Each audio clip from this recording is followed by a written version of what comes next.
In 1997, a federal jury in Texas awarded a family over $290 million after their Ford Explorer rolled over on a highway and paralyzed a teenager. Another car on this list caught fire so often that owners started calling it the barbecue, and one company sat on an internal memo that calculated down to the penny that your life was worth less than $11. These were not exotic sports cars pushing the limits of speed.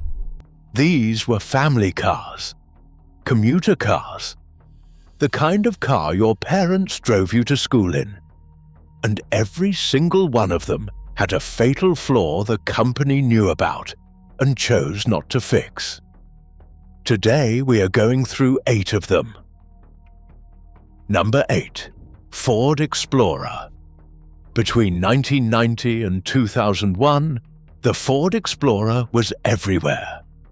It was the best-selling sport utility vehicle in America. If you did not own one, you knew someone who did. But internal documents revealed in lawsuits showed that the Explorer failed multiple rollover tests during development. Engineers recommended design changes. Ford made minor adjustments and pushed it into production anyway. More than 200 people died in Ford Explorer rollovers in the United States.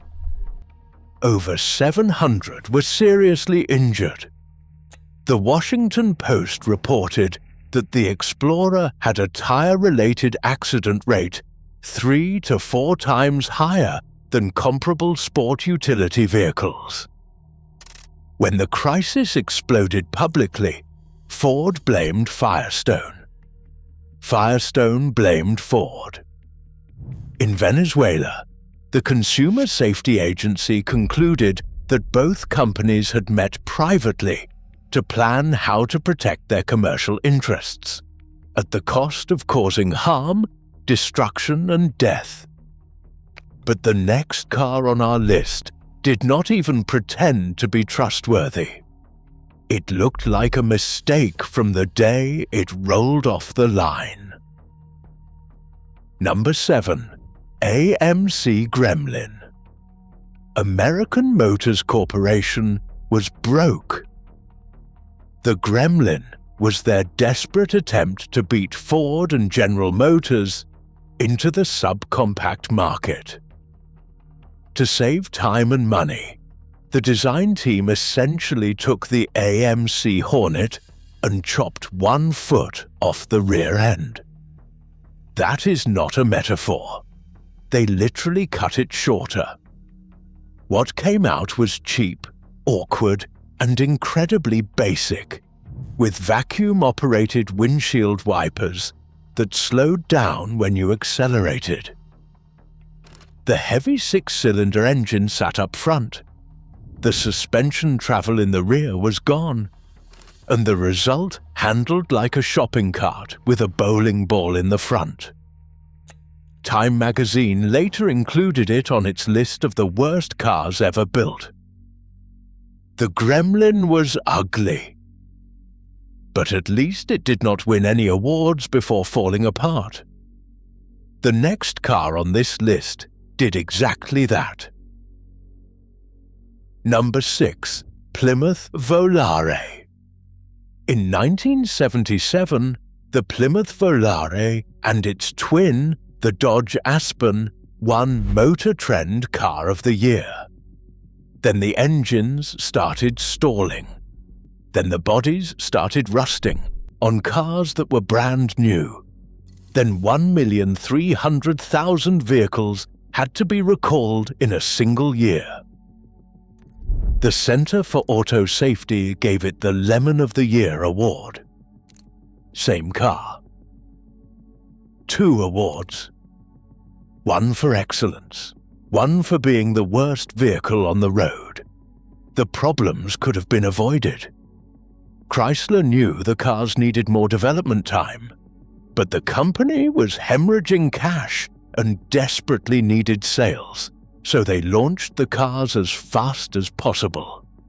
The Volaré and Aspen became the most recalled vehicles in American history up to that point. The disaster damaged Chrysler so badly that it became one of the factors that pushed the company toward its federal government bailout. A car so bad it almost sank an entire corporation. But the next one did not just break down, it caught fire, hundreds of times. Number 5. Pontiac Fiero. The Pontiac Fiero was supposed to be General Motors' answer to affordable mid-engine sports cars. When it launched in 1984, over 100,000 were built in the first year alone. Then they started burning. Defective connecting rods in the 4-cylinder Iron Duke engine would snap under pressure, puncture the engine block, and spray oil directly onto superheated exhaust components. The plastic body panels caught fire with a strange, eerie glow. Between 260 and 300 engine fires were reported. That is roughly one fire for every 300 to 400 cars built. A consumer advocacy group said that internal company memos showed the connecting rods were breaking because they were defectively cast and could not handle the higher compression of the Fiero's engine. General Motors' official response was to blame the owners for not checking their oil levels. 300 fires, and the company said it was the customer's fault. But the next car on this list was destroying itself before it even left the lot. Number 4. Chevrolet Vega. The Chevrolet Vega had an aluminum engine block that consumed oil, cracked its valve seals, leaked into the cylinders, and overheated so badly that the block itself would warp. Some engines caught fire. The body rusted through before it even left the dealership lot. Tom Forsyth, a 26-year-old Chevrolet dealer at the time, said one of his first jobs was touching up rust spots on brand new Vegas before putting them on the showroom floor. The dip priming process meant to coat the body failed. Entire sections came out of the factory unprotected. Chevrolet rejected plastic fender liners to save money. Sales peaked at 460,374 units in 1974. By 1977, they had collapsed to 78,402. By 1972, 6 out of every 7 Vegas ever produced had been officially recalled, covering engine failures and safety concerns from structural rust. 6 out of 7. That is not a defect rate. That is a confession. But the Vega only destroyed itself. The next car on this list destroyed an entire industry's sense of invincibility and created a federal agency that still exists today. Number 3. Chevrolet Corvair. The Corvair was radical. It was the only mass-produced American car with a rear-mounted, air-cooled engine. It cost less than $2,000. Chevrolet sold nearly 1.8 million of them. But the rear swing axle suspension had a fatal characteristic. Under certain conditions, the car could snap into a violent skid and flip without warning. In 1962, television comedian Ernie Kovacs died in a crash involving a Corvair. Then, Ralph Nader published "Unsafe at any speed." He called General Motors' negligence one of the greatest acts of industrial irresponsibility in history. The book did not just criticize a car, it exposed an entire industry that had never been forced to answer for safety. General Motors responded by hiring private detectives to follow Nader, tap his phone, and dig into his personal life. When that operation was exposed, GM's president was forced to apologize publicly before a United States Senate committee. The fallout created the National Highway Traffic Safety Administration, the federal agency with the power to set minimum safety standards and force vehicle recalls. Every safety regulation on every car sold in America today exists because of the Corvair. One car changed the law, but the next one on this list proves that even after the law existed, companies still chose profit over lives. And this time, it was not decades ago. It was yesterday. Number 2. Chevrolet Cobalt. The Chevrolet Cobalt and Saturn Ion had a defective ignition switch. While driving, the key could slip from the run position to accessory, shutting off the engine, killing power steering, disabling the airbags, and leaving the driver with almost no control of the vehicle. The fix would have cost 90 cents per car and $400,000 in tooling. Customers reported it, journalists wrote about it, employees flagged it internally. For 10 years, nothing happened.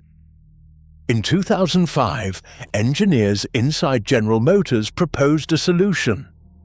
The company rejected it because it was too expensive. An engineer on the Cobalt program said under oath in a legal deposition that the company made a business decision not to fix this problem. 124 people died. 17 were left with catastrophic injuries, quadriplegia, paraplegia, double amputations, permanent brain damage, severe burns. 258 more required hospitalization, 90 cents, 124 lives. A decade of silence. And yet, as horrifying as that is, the last car on this list is worse.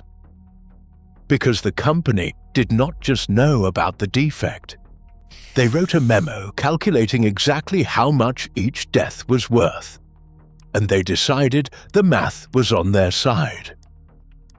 Number 1. Ford Pinto. Ford built the Pinto in 25 months.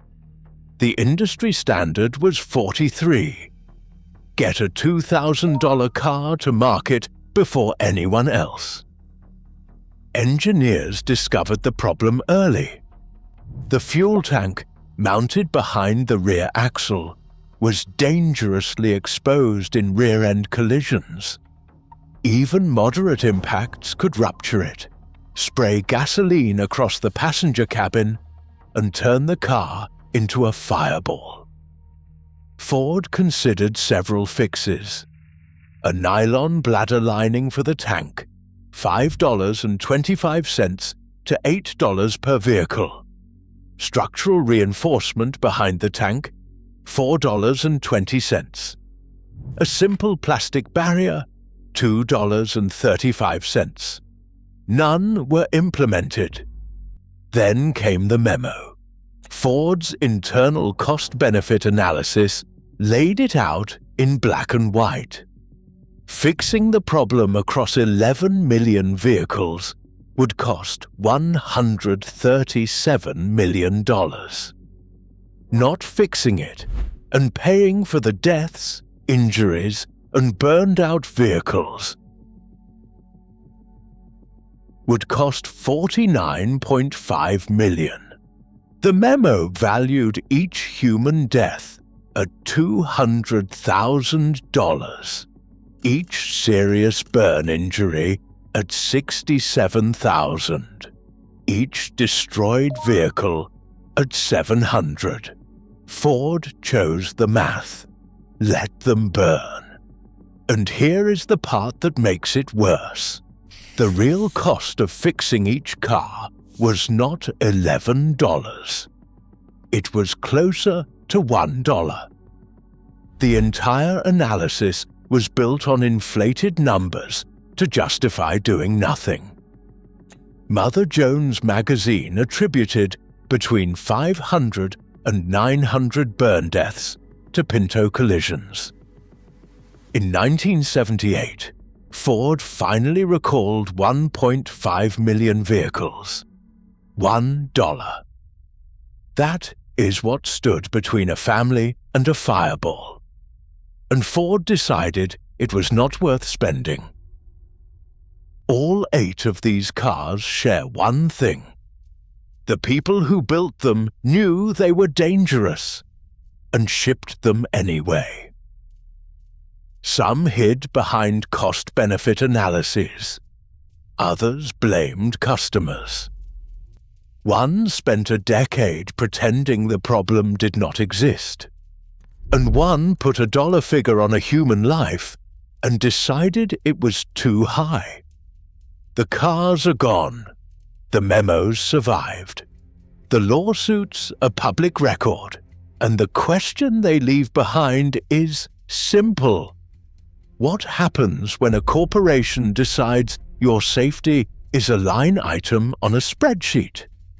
If you had to pick the most unforgivable decision on this list, the 90-cent ignition switch or the $1 fuel tank fix, which one is it? Drop your answer in the comments and subscribe if you want to see more of what Detroit does not want you to remember.